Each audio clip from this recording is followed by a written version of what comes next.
in water, that is why it is an acid.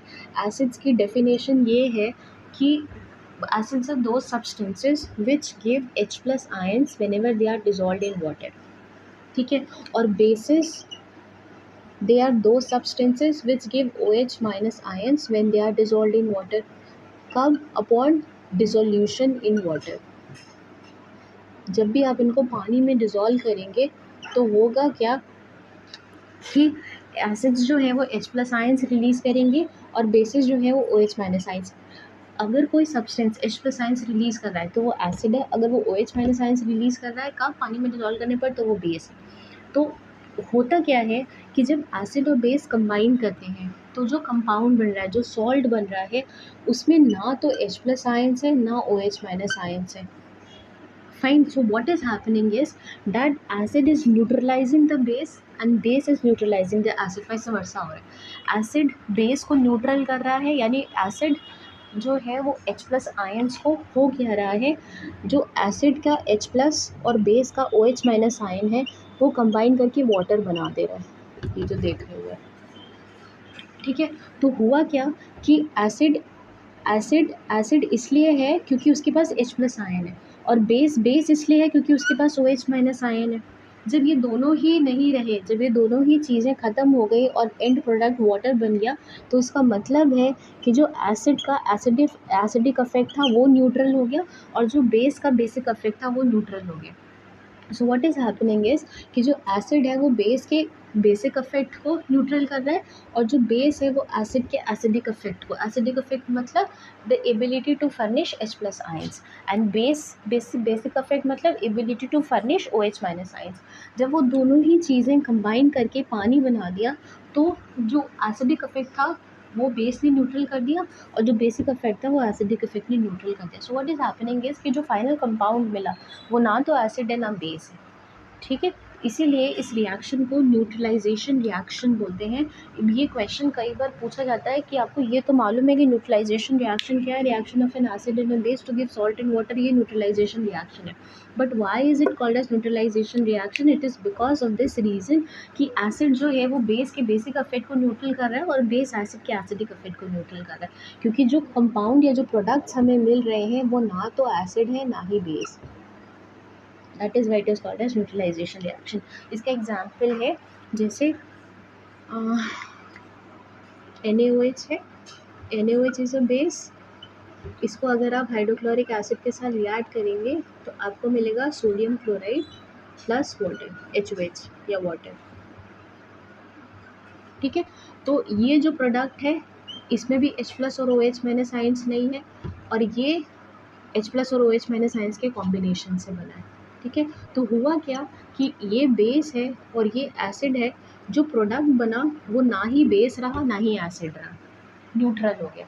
So that is why this reaction is called as neutralization reaction. ठीक है. समझ में आ गया.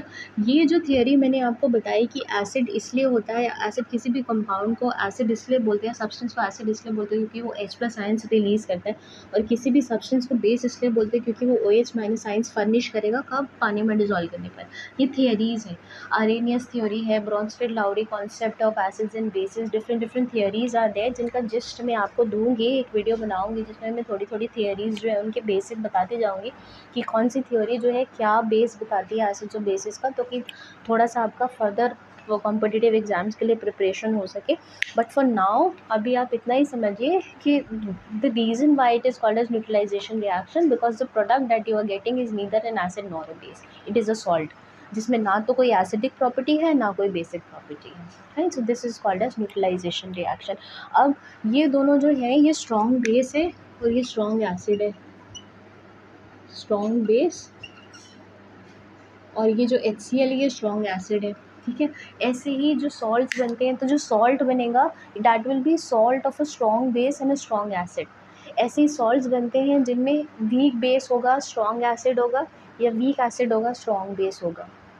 ठीक है. तो the salts that are formed are classified upon the basis of कि जो बेसिस और एसिड्स कंबाइन कर रहे हैं वो वीक हैं या स्ट्रॉन्ग है.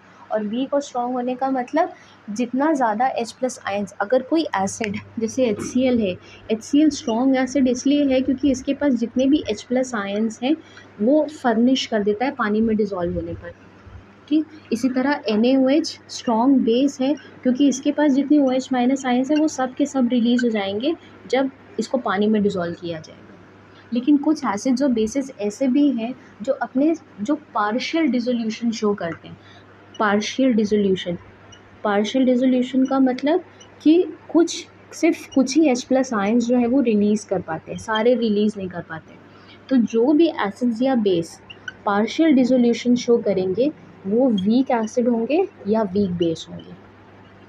लेकिन ऐसे एसिड्स और बेस जो कंप्लीट डिसोल्यूशन शो करेंगे, जैसे HCl है, ये कंप्लीट डिसोल्यूशन शो करता है। जितने H प्लस आयंस इसके पास है वो सारे के सारे पानी में डिसॉल्व होने पर फर्निश हो जाएंगे।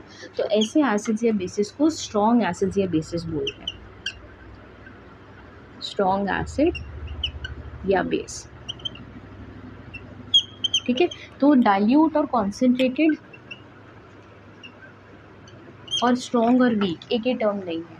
स्ट्रॉन्ग और वीक अब इस बेसिस पर बताते हैं कि कितने H प्लस आयंस कोई भी एसिड या OH माइनस आयंस कोई भी बेस जो है वो फर्निश कर रहे हैं। और डाइल्यूट या कॉन्सेंट्रेटेड डिपेंड करता है पानी के कॉन्सेंट्रेशन पर, ठीक है। अगर किसी एसिड में पानी ज़्यादा है और एसिड कम है तो वो डाइल्यूट होगा, और अगर उसमें पानी कम है और एसिड ज़्यादा है then it will be concentrated acid. तो कॉन्सेंट्रेटेड और डाइल्यूट और स्ट्रॉन्ग और वीक दोनों एक ही चीज़ नहीं है, डिफरेंस है, ठीक है। उनका जो बेस है, जो कॉन्सेप्ट है वो डिफरेंट है। Fine. So with this I let with this video. इसमें अगर कोई प्रॉब्लम हो, नहीं समझ में आ रहा होगा कोई चीज़, तो कमेंट सेक्शन में मेंशन कर दीजिएगा, वो मैं आपको फिर से एक्सप्लेन कर दूँगी। हाँ, इसकी थियरीज़ हैं, वो मैं एक वीडियो बना के पूरा थियरीज़ जितनी भी हैं इसकी एसिड्स और बेसिस की, वो मैं आपको एक्सप्लेन कर दूँगी, ठीक है। Okay fine, thanks class 10 for watching. पूरा